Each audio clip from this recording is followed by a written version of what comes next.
मी भाऊ तोरसेकर. तुम्ही बघत आहात प्रतिपक्ष. मित्रांनो, यापूर्वी अनेकदा एक गोष्ट मी सांगितलेली आहे. छोटीशी गोष्ट आहे.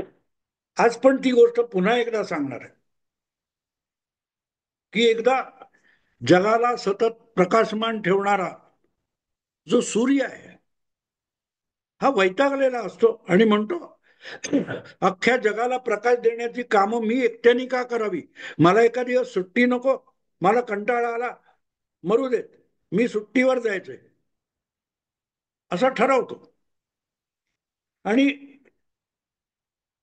त्याच्याबद्दल तक्रारी सुरू होतात.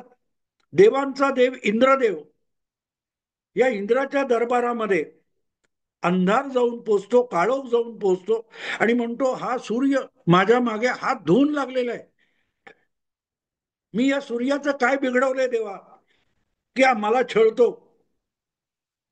अंधाराची तक्रार ऐकून अंधाराची तक्रार ऐकून इंद्रदेव आपल्या काही दूत असतात त्यांना सांगतो, जा त्या सूर्याला पकडून आणा, सूर्याला माझ्या दरबारात हजर करा, त्याला जाब विचारू का त्या बिचाऱ्या अंधाराला त्रास देतोय, तो घाबरलाय, अंधार घाबरलेला आहे.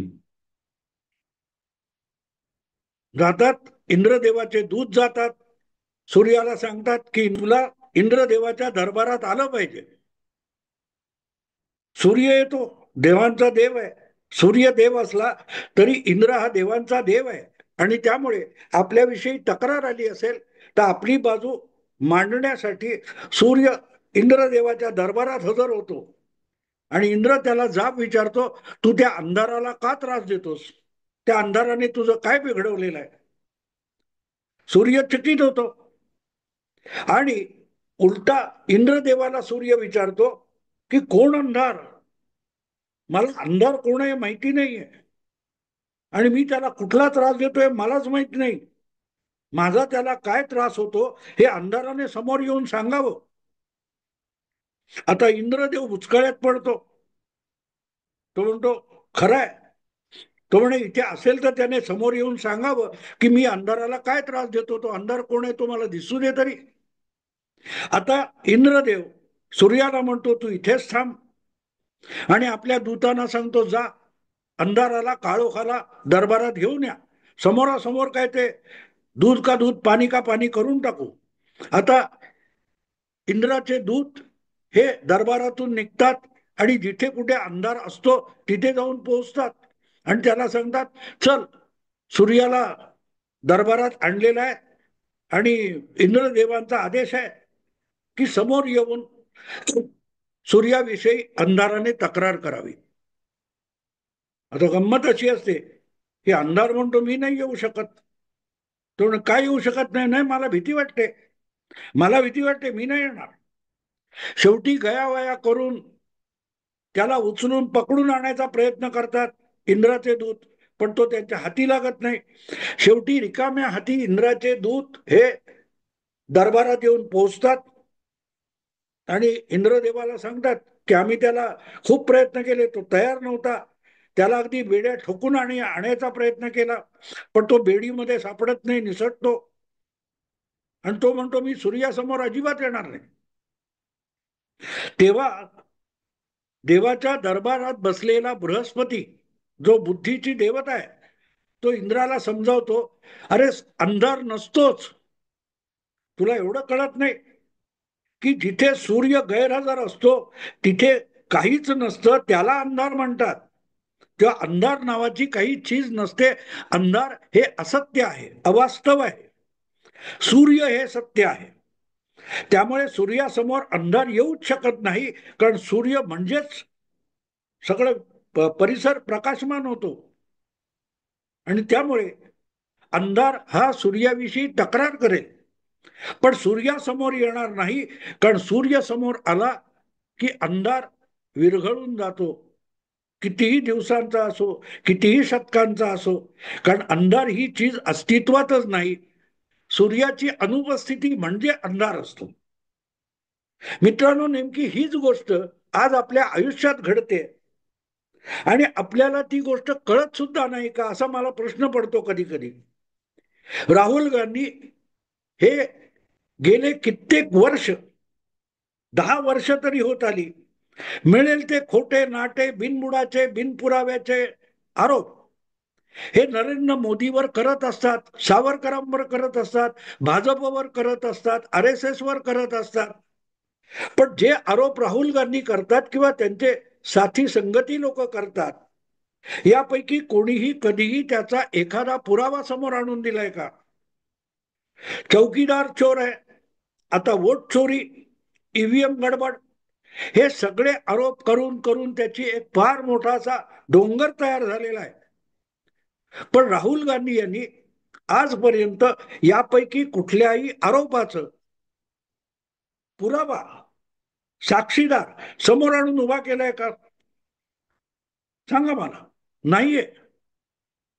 आणि त्यामुळे आपण असं, ती मी गोष्ट तुम्हाला तेवढ्यासाठी सांगितली की आपण असं समजू की तो सुप्रीम कोर्ट आहे, हाच आपला इंद्राचा दरबार आहे समजू. आजच्या संवैधानिक व्यवस्थेमध्ये कुठेही न्याय मागायला जायचं असेल तर शेवटची जागा कुठची, सर्वोच्च जागा कुठची, तर सुप्रीम कोर्ट.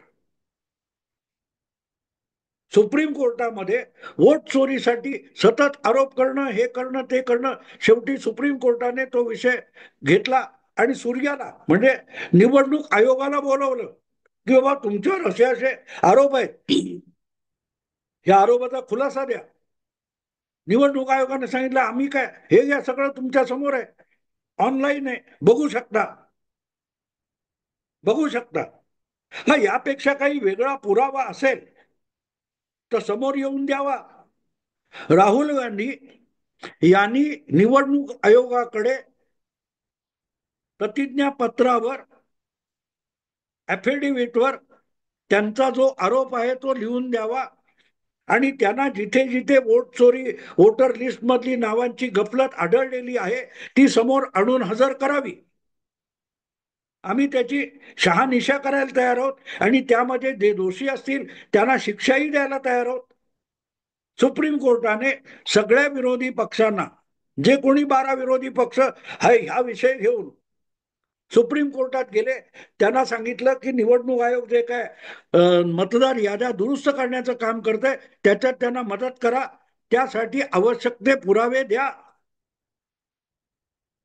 राहुल गांधींनी काय उत्तर दिलं? मी नाही कुठचं ऍफिडेव्हिट देणार. त्या, मी जी एक तुम्हाला कथा सांगितली, गोष्ट सांगितली, त्या गोष्टीतला अंधार आणि राहुल गांधी या दोघांमधलं साम्य तुमच्या लक्षात येतंय का? अंधार म्हणतो मी सूर्याकडे येणार नाही, पण सूर्य मला त्रास देतो. आणि काय त्रास देतो याचा कुठलाही पुरावा नाही. सूर्यासमोर येऊन तू हा हा त्रास देतोस असं म्हणायला अंधार तयार नाही. आणि तरीही अंधार म्हणतो माझी तक्रार बरोबर आहे. राहुल गांधी सुप्रीम कोर्टात येणार नाहीत, निवडणूक आयोगाकडे जाणार नाहीत, त्यासाठी त्यांचा जो आरोप आहे त्या आरोपाला सिद्ध करणारे पुरावे देणार नाहीत. पण राहुल गांधी खरेत, अंधार खरा आहे, सूर्य खोटा आहे, प्रकाश खोटा आहे. आपल्याला कुठली वस्तू दिसते कारण त्या वस्तूवर प्रकाश पडलेला असतो. तीच वस्तू अंधारात असते तेव्हा आपल्याला दिसत नाही. का दिसत नाही? कारण कुठल्याही वस्तूवर जो प्रकाश झोत पडतो त्या प्रकाशाचे किरण परावर्तित होऊन आपल्या डोळ्यापर्यंत येतात, पण डोळ्याच्या काय त्या पटलावर पडतात आणि आपल्याला ह्या आकाराची वस्तू आहे, ही वस्तू आहे. पण अंधार असेल तर ती वस्तू तिथे असते पण दिसत नाही. का दिसत नाही? कारण तिथे प्रकाश नाही. त्यामुळे प्रकाश, सूर्य हे सगळ्यात मोठं सत्य असतं आणि प्रकाश म्हणजेच गुन्हेगार आहे.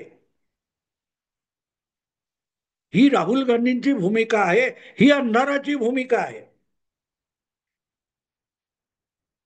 आपले पुरावे आपण प्रकाशात आणू शकत नाही असं राहुल गांधी सांगतायत. लक्षात घ्या, राहुल गांधी काय सांगतायत? मी आरोप करतो, ते आरोप दिसणारे नाहीत, सांगता येणारे नाहीत, ओरडाआरडा करण्यापुरते आहेत, पण ते तुम्ही कल्पनेतले पुरावे खरे माना, कारण ते प्रकाशात आणता येत नाहीत. अंधाराने सूर्याबद्दल तक्रार करावी त्यापेक्षा राहुल गांधी यांनी सध्या जो काय आरोपबाजीचा धिंगाणा चालवलेला आहे त्यामध्ये तसूभर फरक नाहीये. आणि म्हणूनच सुप्रीम कोर्टाने या सगळ्या आरोपांना केराची टोपली दाखवलेली आहे. बिहारमध्ये जी काय मतदार यादी दुरुस्त करण्याचं काम चालू आहे त्यामध्ये विरोधी पक्षाचेच 1,70,000 पेक्षा अधिक लोक गुंतलेले आहेत, ज्याला BLO म्हणतात. प्रत्येक वॉर्डामध्ये एक बूथ असतो, त्या बूथमध्ये जी मतदार नोंदलेली असतात त्यांची नोंदणी तपासणं, त्यातली नवी नावं घालणं किंवा काही नावं काढणं, यासाठी प्रत्येक पक्षाला आपले आक्षेप घेता येतात, आपली नावं त्यात घालता येतात.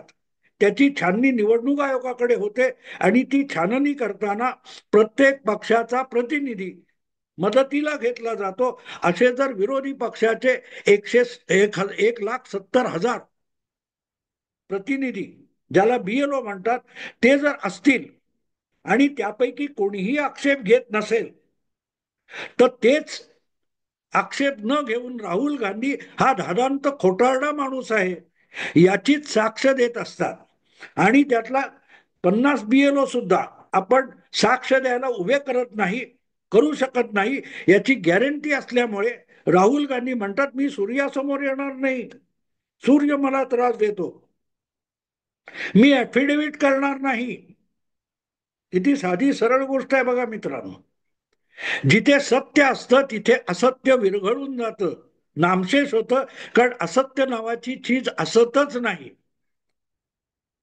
तो कल्पित आरोप असतो आणि राहुल गांधी नेमका तोच खेळ करतायत. अंधार इंद्रदेवाच्या दरबारात यायला तयार नव्हता आणि राहुल गांधी निवडणूक आयोग किंवा सुप्रीम कोर्टात यायला तयार नाहीत. कारण गोष्ट सरळ आहे.